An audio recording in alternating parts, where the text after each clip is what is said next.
Olá pessoal, sejam todos bem-vindos ao meu canal. Meu nome é Rodrigo Miller, eu sou professor de Relações Internacionais e de Geopolítica.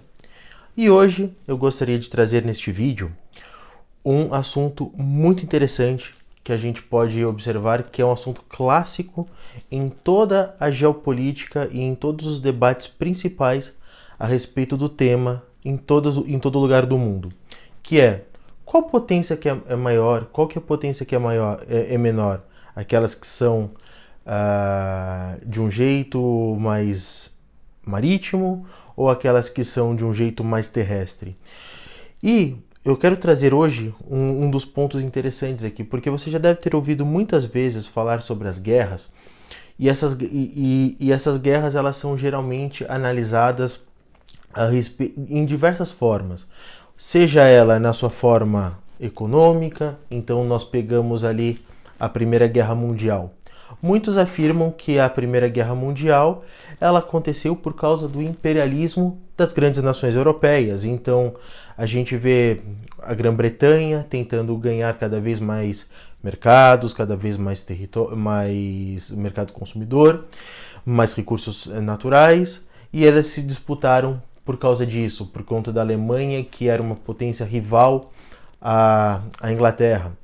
De outra forma, a gente vê que as guerras elas podem ser explicadas também pela questão política. Então nós vemos a Segunda Guerra Mundial, por exemplo, que ela basicamente pode ser explicada pelo fato de potências como a Alemanha e a Itália, que naquele momento eram potências centralizadoras, governos autoritários, tinham uma ideologia nacionalista muito forte contra aquelas nações que apregoavam a democracia liberal, que tinham uma visão de maior interdependência entre as nações, ou seja, que as nações comercializando uma entre as outras, trocando dinheiro umas com as outras por meio do mercado financeiro, isso ia fazer com que elas tivessem cada vez mais o compromisso de manter uma certa estabilidade política, e assim a gente via uma necessidade muito grande para fazer com que as pessoas e com que as nações não entrassem em guerra. É aquilo que alguns internacionalistas chamam de uma paz democrática. Outras vezes a gente pode explicar as guerras por meio da cabeça de uma pessoa apenas. É o caso, por exemplo, do Império de Alexandre o Grande, o Império Macedônico, que começa uma expansão muito grande por meio de uma pessoa apenas, Alexandre. Mas o que acontece? Todas essas formas de se explicar as guerras, elas têm uma certa limitação que muitas vezes acabam gerando uma certa incompreensão. E qual que é uma forma interessante de a gente analisar essas guerras? É por meio da geopolítica. E a geopolítica ela ajuda a compreender como que as nações elas guerreiam, o porquê que elas fazem conflitos internacionais e o que está em jogo de fato na chamada grande política. Existe um autor chamado John Mearsheimer e ele faz o seguinte: ele basicamente define que há um grande jogo nas relações internacionais, que é uma busca pela conquista de instrumentos de poder que vai fazer com que as nações ou as potências elas sejam capazes de organizar um sistema internacional da sua maneira. E este é o grande jogo. E tanto a Primeira Guerra, quanto a Segunda Guerra, como as demais guerras do mundo e de toda a história, elas podem ser explicadas por meio deste grande jogo. E a gente só consegue explicar este grande jogo da política internacional se a gente tem em consideração a geopolítica. Pois bem, a geopolítica, ela tem o seu início dos estudos muito centrado ali no século XIX. Por que no século XIX? Porque se de uma forma, de um modo, a gente já tem os estudos de política e de relações internacionais consolidado nas estruturas das universidades do século XIX, a geografia política ou a geografia como um todo, ela começa a ganhar contornos de estudos mais aprofundados somente a partir do século XIX, com Friedrich Hatzel, que é um grande geopolítico, um grande geógrafo do século XIX. Ele é um alemão e ele tem uma visão de geopolítica bastante interessante, mas os estudos mais aprofundados eles vão se tornando cada vez mais frequentes a partir do século XIX. E o que a geopolítica ela vem trazer?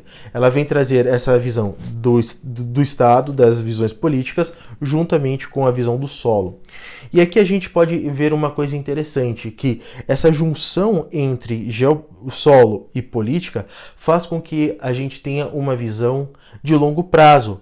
Por quê? Porque tanto a consolidação dos instrumentos de poder para que as nações consigam se estabelecer de forma coerente e de forma estável depende muito da política, depende muito das instituições, depende muito de como que aquelas sociedades estão sendo organizadas, e isso demanda um certo tempo. Do outro lado, a gente observa que o solo, as condições naturais, as condições geográficas, elas são imperativos, elas apontam imperativos para que as nações precisem conquistar, precisem pensar para que elas possam garantir uma estrutura socioeconômica capaz de dar aquilo que venha a ser ou aquilo que venha a ser considerado como os objetivos nacionais de poder.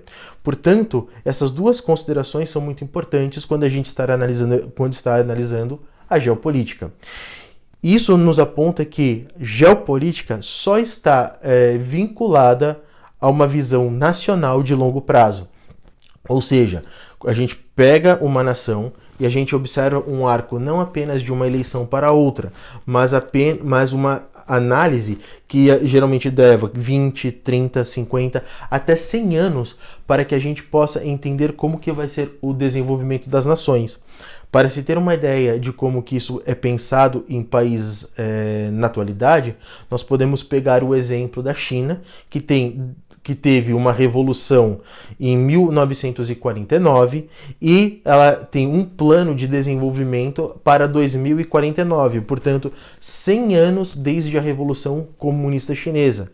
E a gente precisa compreender que quanto mais a gente pensa a nação no longo prazo, mais nós teremos capacidade de entender para onde que todos os esforços devem ser caminhados a fim de atingir os objetivos nacionais.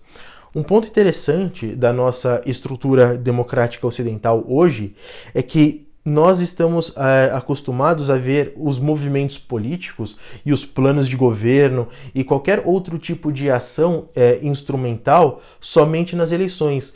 Então, nós vemos recentemente no Brasil que passou um governo, entrou um outro governo e parece que toda uma mudança de estrutura, toda uma mudança de visões de mundo e visão de Estado acabam sendo alteradas.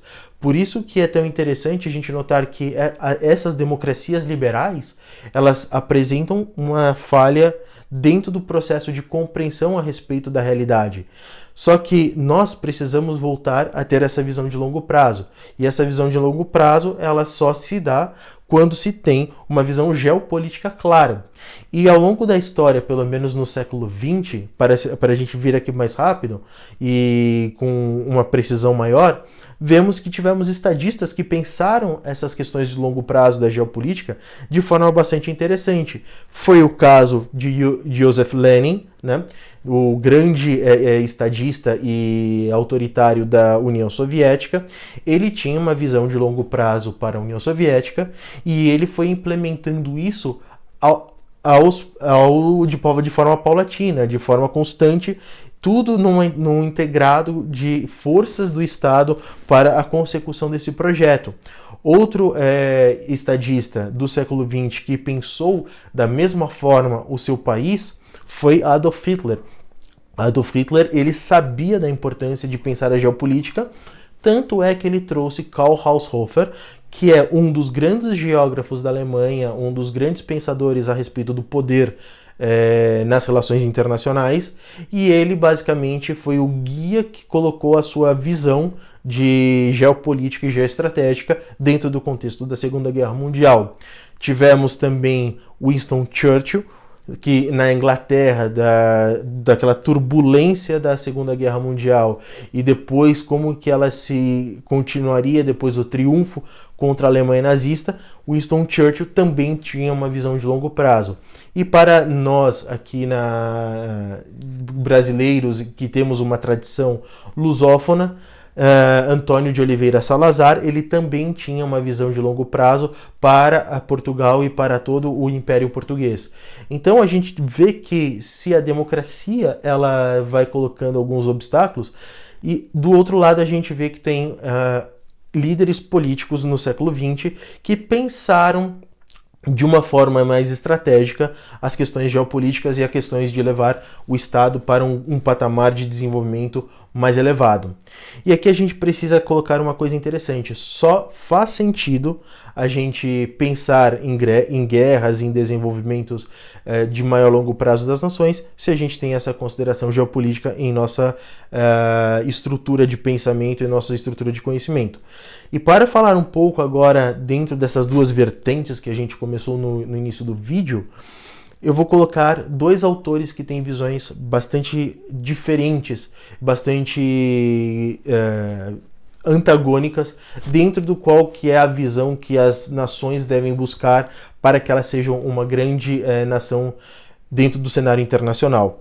O primeiro autor e o primeiro grande geopolítico que eu quero trazer hoje para analisar um pouquinho mais profundamente é Halford Mackinder, um geopolítico inglês que viveu no final do século XIX e o início do século XX, e ele era um grande entusiasta da geopolítica, da geografia e das relações internacionais. Ele teve uma formação no colégio em Oxford, na London School of Economics, ou portanto ali na base do centro de formação da intelectualidade britânica, e ele era um grande ativista do Partido Conservador Britânico. E isso fez com que ele formasse todo o entendimento a respeito de como que deveria ser a posição da Grã-Bretanha nas relações internacionais no século XX. E se toda a Grã-Bretanha, ao longo de sua história, ela vinha adotando uma posição de ser uma potência marítima, ele percebeu, e a ideia era de que ele, vendo a Revolução Industrial, vendo a construção das grandes ferrovias e vendo que seria possível levar as mercadorias, tropas, de forma muito mais rápida de uma ponta a outra até o território, ele começou a ver que era o fim das grandes potências marítimas, e era o início da conquista e o início das forças mais evidentes das potências terrestres. E aí ele escreve um livro chamado O Pivô Geográfico da História, mostrando que à medida em que a tecnologia e que os avanços nas formações dos exércitos vão acontecendo, o pivô ele vai girando e vai fazendo com que a história das nações tenha uma certa modificação. E aí ele vai pegar desde o Império Romano até o Império Britânico para tentar fazer essas suas análises e para tentar chegar à conclusão. E aí ele mostra que a Inglaterra precisa considerar que ela é uma ilha e, portanto, ela tem dificuldades de se colocar de forma mais assertiva nas relações internacionais neste contexto de emergência das potências terrestres, e era necessário que ele fizesse uma certa contenção a tudo que fosse uma potência hegemônica dentro da Europa naquele início do século XX.